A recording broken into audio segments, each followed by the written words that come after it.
आपण सगळे पत्रकार तिथे उपस्थित असतात आणि पुढे वरती येऊन आमदार बोलतात. त्यावेळेला आमदार कैलास गोरंट्याल काँग्रेसचे यांनी 50 खोके एकदम ओके ही घोषणा दिली आणि ती मग अख्ख्या देशामध्ये पसरली. आता 50 खोके एकदम ओके वाले कैलास गोरंट्याल हे देवेंद्र फडणवीस यांच्या पक्षामध्ये, बरोबर. आणि कैलास गोरंट्याल यांनी काल असं सांगितलेलं आहे की कालची विधानसभा निवडणूक जिंकण्यासाठी एका एका मतदारसंघात 100 कोटी रुपये खर्च केले. किती? आणि सरकारी वाहनातून, पोलिसांच्या वाहनातून पैशाचं वाटप सुरू होतं आणि झालं. आणि त्यानंतर गोरंट्याल असं म्हणतात, आमच्यासारखे कार्यकर्ते याला कुठे पुरे पडणार, त्याच्यामुळे मला भाजपात यावं लागलं. हे काल कैलास गोरंट्याल म्हटलेले आहे आणि त्या देवेंद्र फडणवीस यांच्या पक्षामध्ये आलेले. तेव्हा खोक्याची भाषा फडणवीसांनी करू नये. राहुल गांधी यांनी जी मोहीम उघडलेली आहे की प्रधानमंत्री मोदी यांनी 100 लोकसभेच्या जागांवर कशा प्रकारे हेराफेरी केली, त्या संदर्भात देवेंद्रजींनी बोलायला पाहिजे.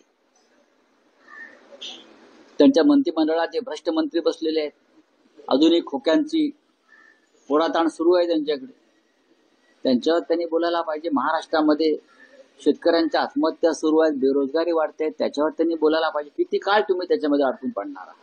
उद्धव ठाकरे, उद्धव ठाकरे, उद्धव ठाकरे. आता उद्धव ठाकरे आणि राज ठाकरे एकत्र झालेले, त्या धक्क्यातून ते सावरलेले नाहीये.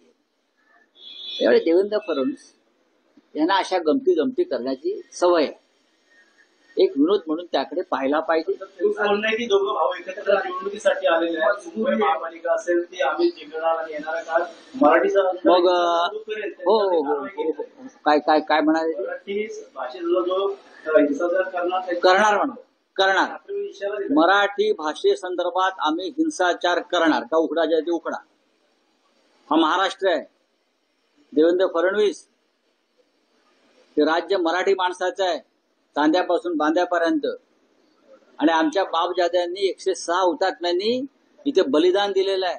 तुम्ही नाही दिलं. तुम्ही राज्याचे तुकडे करणारे लोक आहात. आज तुम्ही राज्याचे मुख्यमंत्री आहात म्हणून जरा गप्प आहात. तुमचं मुख्यमंत्री पण ज्या दिवशी जाईल तेव्हा तुम्ही वेगळा विदर्भ मागणार, आम्हाला माहिती आहे. मराठी भाषेसाठी प्रसंगी आक्रमक होण्याची वेळ आली तर ते आम्ही होणार. तुमचा कायदा, तुम्ही काय मोरारजी देसाई व्हायला जाताय का? आमच्यावर गोळ्या घालणारा तुम्ही मराठीचा आग्रह धरताय म्हणून? हो, धरतोय आम्ही, धरणार आम्ही. आम्ही गुजरातला जाऊन मराठीचा आग्रह धरत नाहीये. तुमच्या गुजरातमध्ये आधी, तुमच्या म्हणतोय मी, तुमच्या गुजरातमध्ये आधी हिंदी सक्ती करा आणि मग महाराष्ट्रावर लादा. ज्या काल राज ठाकरे यांनी त्यांच्या भाषणात सांगितलेला मुद्दा अत्यंत महत्वाचा आहे. 20 लाख बिहारी आणि हिंदी भाषिकांना गुजरातमधून मारून हाकलून दिलं. त्या अल्पेश ठाकूरला तुम्ही आमदार केलं नंतर ना. तुम्ही आम्हाला काय सांगताय? तुम्ही नरेंद्र मोदी काय करतात ते पहा, अमित शहा काय करतात ते बघा. अमित शहा म्हणतात मी आधी गुजराती आहे, मग आम्ही आधी मराठी नाही का? अहो, शिवाजी महाराजांचा महाराष्ट्र आहे देवेंद्र फडणवीस. काय करायचं ते करा. कायदा आणलाय, अर्बन नक्षलवाद कोणी करा तर त्यांच्यावर कारवाई केली. आधी दौड, आम्ही पण म्हणतोय ना, अटक करून दाखवा. दौडमध्ये काल हिंसाचार झाला, हे अर्बन नक्षलवाद भाजपचेच होते.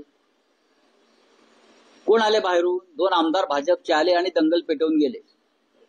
आले ना 2 आमदार, जे मूळचे भाजपवाले नाहीये, नव हिंदुत्ववादी स्वतःला समजणारे. ते यवतमध्ये येतात, दौंडमध्ये येतात आणि दंगल पेटवून जातात. काय करतो तुमचा जनसुरक्षा कायदा? हा भांडी घासतोय का कोणत्या कोठ्यावर नाचतोय? सांगा ना. काय सांगतात? देवेंद्र फडणवीस हे फेल्युअर मुख्यमंत्री आहेत, अपयशी मुख्यमंत्री आहेत. त्यांचा फक्त फुगा फुगारलेला आहे. ज्या भाजपच्या खासदारांनी महाराष्ट्रावर सूर उमटवला, त्या भाजपच्या खासदारांच्या समर्थनार्थ देवेंद्र फडणवीस म्हटले की ते जर आले तर आम्ही त्यांचं स्वागत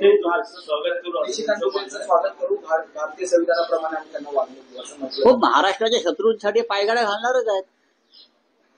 महाराष्ट्राच्या शत्रूंसाठी हे पायगड्या घालणारा ते त्यांना महाराष्ट्रातल्या खासदारांची चिंता नाहीये. महाराष्ट्रावर मराठी माणसावर थुंकणाऱ्यांची चिंता त्यांना जास्त आहे. आणि थुकी चाटतायत हे भाजपवाले महाराष्ट्रद्रोह्यांची. बघू ना आम्ही शिवसेना पक्षप्रमुख उद्धव ठाकरे हे 6 तारखेला दिल्लीमध्ये येत आहे. त्यांचा दौरा आहे आणि त्या दौऱ्यामध्ये हे सगळे विषय तिकडे घेतले जातील. 6, 7 आणि 8 3 दिवस शिवसेना पक्षप्रमुख उद्धव ठाकरे दिल्लीमध्ये आहेत. 7 तारखेला इंडिया आघाडीची बैठक आहे. राहुल गांधी आणि उद्धव ठाकरे यांच्यात चर्चा झालेली आहे आणि स्वतः उद्धवजी तिथे येत आहेत. मंत्री संजय शिरसाट यांचे पुन्हा नाही, ठीक आहे. नारायण राणेंचं म्हणणं आहे की ठाकरे नाही तर आम्ही शिवसेनेचे ठाकरे. कोणी नारायण राणे म्हणतात विडा उचललाय? कोणता विडा? नारायण राणे म्हणतात आम्ही ठाकरे घराणं नाही तर ठाकरेंची शिवसेना संपवायला निघालो. बरं, संपवून दाखवा. 10,000 रुपयाला एक मत विकत घेतलं म्हणून जिंकलात ना. आणि कसे जिंकलात हे राहुल गांधींनी सांगितलंय. आम्ही सांगू. आता त्यांच्या वयाकडे पाहता मी काय फार शब्द वापरत नाही, पण त्यांनी त्यांच्या वयाचं आणि केसावरील टोपाचं भान ठेवलं पाहिजे. सर एक सातत्य यांचं वक्तव्य चला. सर, राहुल गांधी ने ये कहा कि 2024 के इलेक्शन में मोदी सरकार ने घपला किया था ताकि सीट्स उनके ज्यादा है. उसके बाद सबूत उनके पास है. इस तरीके से राहुल गांधी जी इस मामले में बहुत बड़ा रिसर्च कर रहे हैं. उनकी टीम काम कर रही है. हमारी भी उनसे बातचीत होती है. लगभग 100 सीट पर घोटाला किया. पैसा हो, वोट चोरी हो, चुनाव आयोग इस पूरी षड्यंत्र का एक हिस्सेदार है. चुनाव आयोग अगर ये 100 सीट पर घोटाला नहीं होता तो आज मोदी प्रधानमंत्री नहीं बनते. महाराष्ट्र में विधानसभा में यही हो गया और हरियाणा में भी यही हो गया और बिहार में यही करने जा रहे हैं. इसलिए हम सब राहुल जी के नेतृत्व में हम सब लोग संघर्ष कर रहे हैं. हम बिहार में ये वोट चोरी नहीं होने देंगे. और राहुल गांधी ने तो बार बार कहते कि मेरे पास एविडेंस है.